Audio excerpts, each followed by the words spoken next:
Hello दोस्तों, नमस्कार। मैं हूं सत्यम और आप देख रहे हैं सम्राट की आवाज़। आज हम बात करेंगे, अगर कोई बैंक कटे फटे नोट बदलने से इनकार करे तो आप करें या काम होगी जल्दी कार्रवाई। अगर बैंक कटे फटे नोट बदलने से इनकार कर रहा है तो आप करें या काम होगी कार्रवाई। क्या है आरबीआई के रूल्स? आइए आज हम बात करते हैं कि आरबीआई के रूल्स क्या हैं। इसकी पूरी जानकारी के लिए वीडियो के अंत तक बने रहें। हर कोई अपने बटुए या जेब में नोट की बहुत संभाल कर रखता है। कहीं नोट फट गया तो नुकसान हो जाएगा। कई बार ऐसा होता है कि आपका फटा या टेप चिपका हुआ नोट मिल जाता है और फिर ये नोट आप कहीं चला ही नहीं पाते हैं। कई दुकानदार भी ऐसे फटे या टेप लगे नोट लेने से मना करते हैं, लेकिन ऐसे टेप चिपके हुए नोट को बदलने के लिए आरबीआई के नियम बनाए गए हैं। कोई भी अपने खराब या कटे फटे नोट बदल सकता है।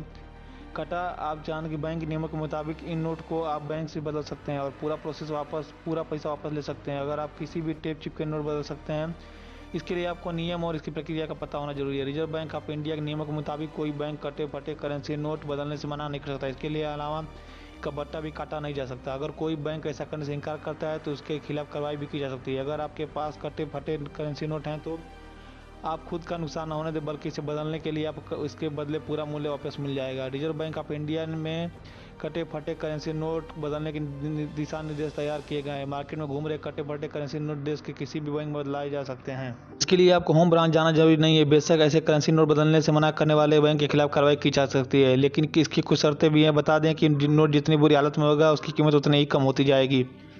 ध्यान रहे कि यदि आपके पास 5, 10, 20, 50 जैसे कम मूल्य के कटे फटे करेंसी नोट हैं तो इनका कम से कम 50% हिस्सा होना जरूरी है। ऐसा होने पर आपको उस करेंसी नोट का पूरा मूल्य मिलेगा। अगर नोट का 50% से कम हिस्सा है चाहे तो आपको कुछ भी नहीं मिलेगा। इसका मतलब यह है कि अगर आपके पास 5 रुपये का कटा फटा नोट है, इसका 50% हिस्सा सुरक्षित, तो आप उसके बदले पूरे 5 रुपये मिल जाएंगे। आपको जानकारी होनी चाहिए कि आरबीआई के नियम के मुताबिक एटीएम से निकले खराब और नकली नोट की जिम्मेदारी बैंक की होती है। एटीएम से पैसे डालने वाली एजेंसी की भी जिम्मेदारी नहीं होती। नोट में अगर कोई खराबी है तो इसकी जांच बैंक कर्मचारी की तरफ से ही किया जाना चाहिए। रिजर्व बैंक ऑफ इंडिया के मुताबिक यदि आपके पास 20 से अधिक कटे फटे नोट हैं तो उनका टोटल कीमत 5,000 रुपये ज़्यादा है तो बदलवाने पर ट्रांजैक्शन फीस भी देनी होती है। नोट बदलवाने के लिए जाने से पहले देख लीजिए उसमें गांधी जी का वाटरमार्क, गवर्नर के साइन और सीरियल नंबर जैसे सिक्योरिटी फीचर्स हैं कि नहीं। अगर आपके पास मौजूद कटे फटे नोट में ये सभी भी छिन्न हैं तो बैंक को करेंसी नोट बदलना ही पड़ेगा। कोई भी बैंक मना नहीं कर सकता। नियम के मुताबिक आरबीआई ने बहुत ज़्यादा टुकड़ों में बटे करेंसी नोट बदलवाने के लिए भी नियम बनाए। हालांकि इसके बदले नए नोट मिलने की प्रक्रिया में कुछ समय लग सकता है।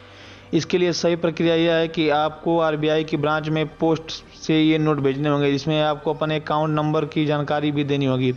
रिजर्व बैंक आपके द्वारा दिए गए करेंसी फटे नोटों की जगह पर प्रचलन हटाकर इसकी जगह नए नोटों की छापने की जिम्मेदारी भी आरबीआई की होती है। पहले इन नोटों को जला दिया जाता था, परंतु अब इन्हें छोटे छोटे टुकड़ों में बांटकर रिसाइकिल किया जाता है। इन नोटों से फिर पेपर प्रोडक्ट बनाए जाते हैं और कागज़ का इस्तेमाल नहीं करने की वजह से आप अपने आसपास किसी भी बैंक की ब्रांच में जाकर इन नोटों को बदल सकते हैं, लेकिन यह सुविधा हर बैंक में उपलब्ध नहीं होती है। बैंक के कर्मचारी आपको नोट बदलने से इनकार नहीं कर सकते। भारतीय रिजर्व बैंक ऑफ आरबीआई ने सभी बैंकों को स्पष्ट तौर पर निर्देश जारी किए हैं कि वो कटे फटे नोट बदलने से कभी इनकार नहीं कर सकते।